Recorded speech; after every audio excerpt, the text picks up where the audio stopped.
Platonic love, वो प्यार जो छूता नहीं लेकिन छोड़ता भी नहीं। प्रेम जीवन के सबसे सुंदर एहसासों में से एक है।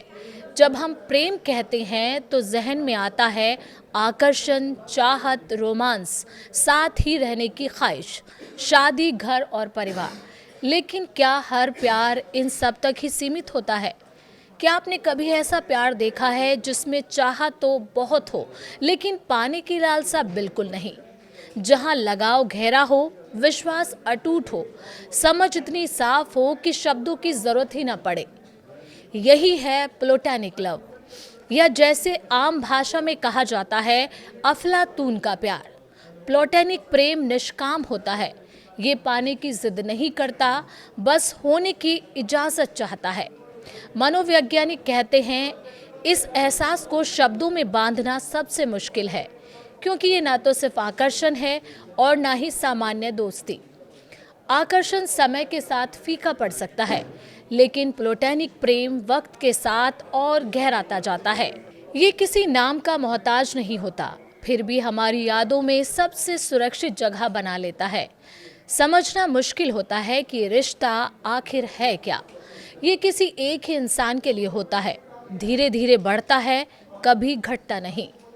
कब, कहाँ, कैसे कोई मन को छू जाता है, इसका कोई गणित नहीं। ये प्यार रोमांस से दूर होता है, वासना से परे होता है, और फिर भी सबसे सच्चा लगता है। रविंद्रनाथ टैगोर, देश का राष्ट्रगान लिखने वाले कवि, दार्शनिक और एशिया के पहले नोबेल विजेता, उन्होंने प्रेम पर बहुत कुछ लिखा, लेकिन उनका सबसे अनोखा प्रेम शब्दों में नहीं, उनकी असल जिंदगी में दिखा। साल 1914 अर्जेंटीना में 25 साल की नारीवादी लेखिका विक्टोरिया ओकेम्पो टैगोर की गीतांजलि को फ्रेंच में पाठ करती हैं। वो उनकी कविताओं की दीवानी हो जाती हैं।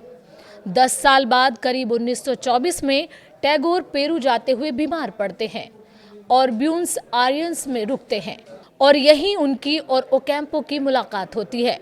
टैगोर उनकी बुद्धिमत्ता से प्रभावित होते हैं, उन्हें अपना प्रेरणा स्रोत मानते हैं। दोनों के बीच एक ऐसा रिश्ता बनता है जिसमें शरीर की कोई भूमिका नहीं, सिर्फ आत्मा की मौजूदगी होती है।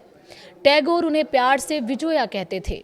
पूरी जिंदगी में वो 2 बार मिले, लेकिन पत्र सालों तक चलते रहे। उनके खतों में वो प्रेम था जो छूता नहीं पर गहराई से जुड़ जाता है। ये प्रेम 2 देशों, 2 संस्कृतियों और 2 उम्रों के बीच एक मिसाल बन गया।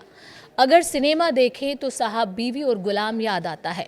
मीना कुमारी और गुरुदत्त। एक दृश्य में भूतनाथ अनजाने में छोटी बहू का हाथ छू लेता है और वो तुरंत कहती है, पराई स्त्री का हाथ क्यों छुआ? क्योंकि वो रिश्ता छूने के लिए नहीं था, समझने के लिए था। प्लेटोनिक लव कोई अनैतिक रिश्ता नहीं। ये ना फायदा देखता है ना नुकसान, बस एक दूसरे के अच्छे भविष्य की कामना करता है। ये प्रेम निष्पाप होता है, निष्कलंक होता है। समस्या ये है कि आज का समाज इस प्रेम को समझ नहीं पाता, और कई बार इसमें रहने वाले लोग भी खुद उलझ जाते हैं। अनैतिक रिश्तों की भीड़ में जब प्लेटोनिक लव को सामान्य प्रेम समझा जाता है तो रिश्ता टूटने लगता है। दरअसल ये एहसास किसी से भी हो सकता है, दोस्त से, रिश्तेदार से, किसी परिचित से या फिर किसी अजनबी से। बस फर्क इतना है कि आप इसे पहचान पाते हैं या नहीं। प्लेटोनिक रिश्ता एक गहरा भावनात्मक, मानसिक और आध्यात्मिक बंधन होता है। यहाँ कोई डेट का दबाव नहीं, कोई टच की मांग नहीं, कोई भविष्य का सौदा नहीं, सिर्फ एक साफ इरादा, मैं तुम्हारे साथ हूँ बिना तुम्हें अपनाए। इस रिश्ते का सबसे बड़ा फायदा ये आपको है कि आपको मानसिक सहारा देता है, आप जैसे हैं वैसे रहने का और कुछ ना छिपाने का साहस देता है। लेकिन हाँ, ये रिश्ता आसान नहीं, क्योंकि यहाँ आपको अपने ही दिल पर सबसे ज़्यादा काबू रखना पड़ता है। और आखिरी बार, हर प्यार मंजिल नहीं मांगता। कुछ प्यार बस हमें बेहतर इंसान बनाकर चुपचाप हमारी ज़िंदगी में रह जाते हैं।